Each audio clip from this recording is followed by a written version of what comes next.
Tout sur le deal entre la France et Alassane Ouattara. Malgré les dénégations de son ministre des Affaires étrangères, un deal politico-financier existe bel et bien entre Alassane Ouattara et la France. Le nier, comme le fait honteusement le ministre français Jean-Yves Le Drian, relève de la malhonnêteté. De quoi s'agit-il? La France, dans un premier temps, avait demandé et obtenu d'Abidjan de gros contrats pour son économie, notamment celui du métro d'Abidjan. Ce contrat a été arraché au consortium sud-coréen Dongsan pour être octroyé au groupe français Alstom.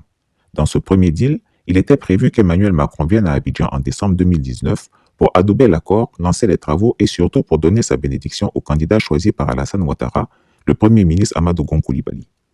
Cependant, Amadou Gon est décédé avant d'être élu et Alassane Ouattara a décidé de rompre sa promesse et de se porter candidat. Il savait que cette volte-face ne resterait pas sans conséquence et que l'opposition prendrait la rue.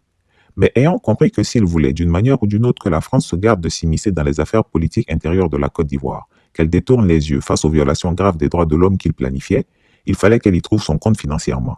C'est ainsi qu'un nouveau deal va être établi en toute urgence. Il était donc question d'arracher le marché de l'extension de l'aéroport d'Abidjan, remporté par le groupe China Railway International Group, CRIG, pour le donner aux Français.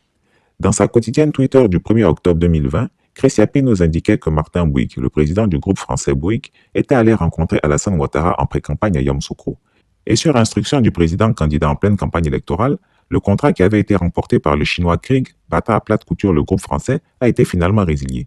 Le marché a ensuite été attribué de gré à gré au groupe Bouygues pour un montant qui est le double de ce qu'il aurait coûté avec les Chinois.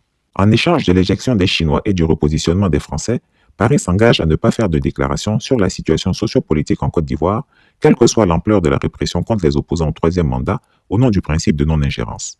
Ensuite, Paris a accepté de mettre la pression sur Guillaume Soro pour qu'il se taise, qu'il ne critique pas le pouvoir d'Abidjan à partir du territoire français. Et le dernier volet du deal, c'est que le surplus facturé sur le coût réel du marché irait dans les poches de certains hommes politiques français.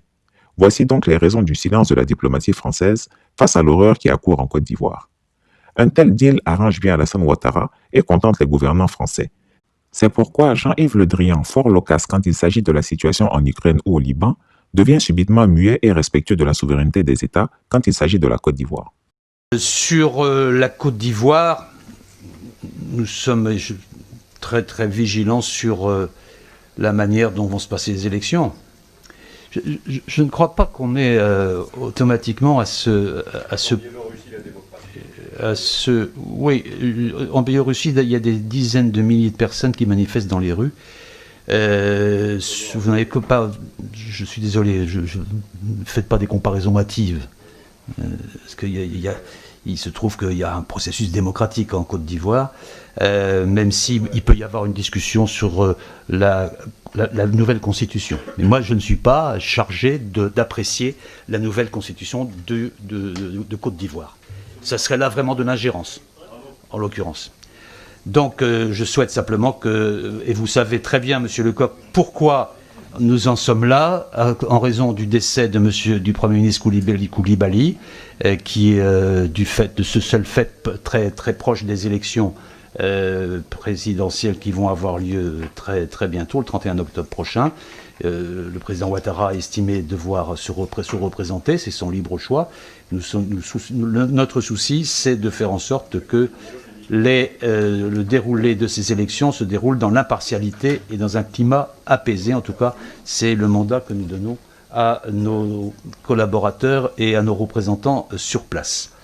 Maintes fois interpellé sur les graves dérives dont se rendent coupables Alassane Ouattara et ses milices meurtrières, le gouvernement français fait le mort. Jean-Yves Le Drian, le nouveau Jacques Foccart, a réussi à convaincre Emmanuel Macron que la Côte d'Ivoire ne compte pas, qu'Alassane Ouattara lui-même ne compte pas. Ce qui compte, ce sont les affaires et la capacité à engranger des milliards des ex-colonies pour renflouer les caisses de la France. Cela s'appelle la néocolonisation ou encore la France-Afrique. Boycotté par les oppositions porte des atteintes graves à la démocratie. Des candidatures ont été empêchées de multiples manières. Les résultats eux-mêmes ne sont pas certains. Pendant que les pouvoirs et les oppositions se renvoient la balle, ces deux pays menacent de s'enfoncer jour après jour dans la violence, faisant craindre le pire pour des populations qui sont les otages de ces désordres constitutionnels. Pour la Côte d'Ivoire, la haut-commissaire aux droits de l'homme, Michelle Bachelet, s'est montrée très préoccupée par l'état du pays. Une politique de coopération ambitieuse et renforcée. Dans ce contexte trouble, notre pays a évidemment un rôle majeur à jouer dans l'issue qui sera trouvée à ces conflits, comme il a su le faire en 2003 lors des accords de Marcoussis. Monsieur le ministre, nous savons et saluons votre engagement sur ces sujets. Votre dernière prise de parole au Niger, où vous avez félicité le président Issoufou pour organiser des élections de référence pour l'Afrique, a été saluée unanimement et fait autorité.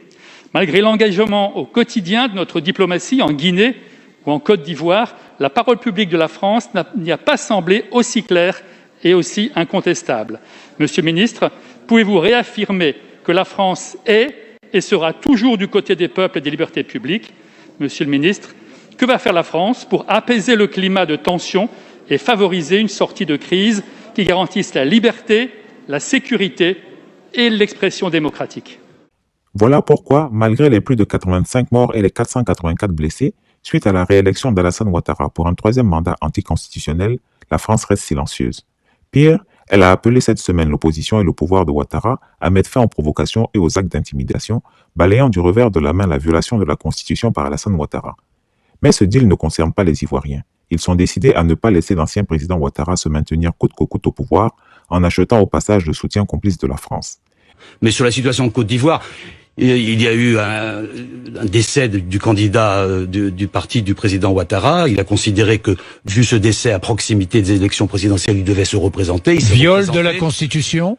Les interprétations sont variées. Pour l'instant, il y a eu une nouvelle constitution, ce qui, a priori, pouvait l'autoriser à se représenter. Et dans la situation de deuil national qui avait lieu à ce moment-là, il a pensé utile et nécessaire pour son peuple de se représenter, dont acte. Maintenant, il importe pour éviter des dérives et des violences que le président Ouattara prenne les initiatives nécessaires pour que la sérénité revienne et que l'union nationale soit au rendez-vous. Je sais qu'il en a l'intention, je souhaite qu'il le fasse vite.